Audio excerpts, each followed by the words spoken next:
Back at the office, it was lunchtime, and Minsu was looking for Kim. She saw her walking into the bathroom and followed her. In the bathroom, Minsu asked Kim if she was okay and told her that she had been looking for her since last night. Kim, without saying anything, just stared at Minsu. Minsu apologized to her for not telling her about Sunjin sooner, reminding Kim how much she had encouraged her to look for him. Kim responded angrily, telling her that she didn't know the guy Minsu was looking for was Sunjin, and that if she had known, she would have told her to stop. Minsu continued to apologize, telling her that she didn't want to lose her as a friend. Kim looked at her and told her that if she didn't want to lose her, there was only one option. Minsu asked her what the option was, and Kim told her she should end things with Sunjin. Minsu couldn't believe how seriously Kim had taken this whole thing, that she would turn into someone like that just because of a simple crush she had on a guy. Minsu told her it was unfair for her to want to end their friendship over a simple crush. Kim responded angrily, telling her that it wasn't just a simple crush, and that Sunjin was more than just a crush.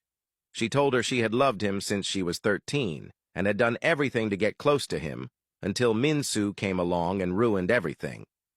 Realizing the situation was bad, Minsu tried to touch Kim and talk to her, but Kim removed Minsu's hand angrily and walked out. Minsu went after her and caught up with her by the reception. She tried to talk to Kim, but Kim told her to leave her alone. Sunjin walked in, looking serious. He went straight to where Minsu and Kim were, grabbed Minsu, and kissed her in front of everyone. People were shocked to see this. They couldn't believe their CEO, who was always serious and cold, had kissed a female employee. To Kim, that was the last straw. She knew Sunjin had made his choice. She didn't expect him to be so bold. Sunjin turned to Kim while holding Minsu's hand and told her that she could go ahead and do whatever she wanted with the pictures, and that he had made things extra special for her by making his relationship with Minsu public. Minsu, confused, asked Sunjin what he was talking about. Sunjin told her to ask her fake friend and walked away. Minsu had no idea what had just happened. She felt everyone's eyes on her. Realizing Kim had walked out, she ran after her, still trying to make things right. Outside, Kim persistently told Minsu to leave her alone, saying their friendship was over. She told her she had been fine being friends with her until she ruined everything with Sunjin. Kim told her that while Minsu might think it was just a simple crush, to her it was more than that. She told her Minsu had taken something precious from her before walking away. Minsu watched as Kim walked off, still trying to process what had happened. Everything felt like a scene from a movie, and she was a character who had no idea what was going on. Back at Sunjin's office, he was stressed about what had happened. He wasn't sorry for kissing Minsu, though he knew it had to be done, and people would have known eventually.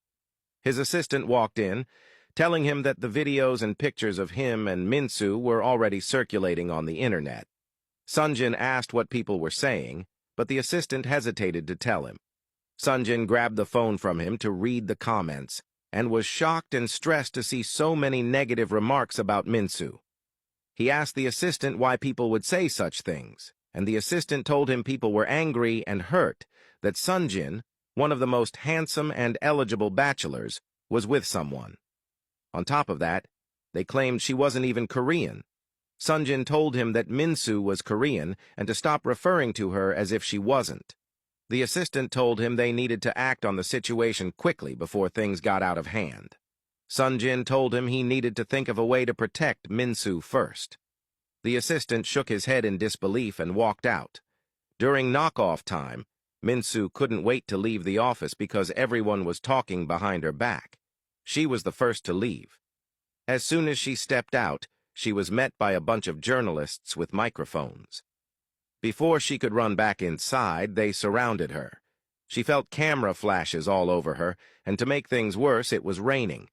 They asked her a barrage of questions: if she was dating Sunjin, how she felt about being African, and dating one of Korea's most eligible bachelors. She tried to explain that she wasn't African, but everything was too overwhelming for her. Tears began streaming down her face. Even though it was obvious she was uncomfortable, they didn't stop. One journalist accidentally pushed her to the ground. Minsu sat on the muddy ground as journalists swarmed her. Sunjin rushed in, helped her up, fought off the crowd, and drove her away in his car.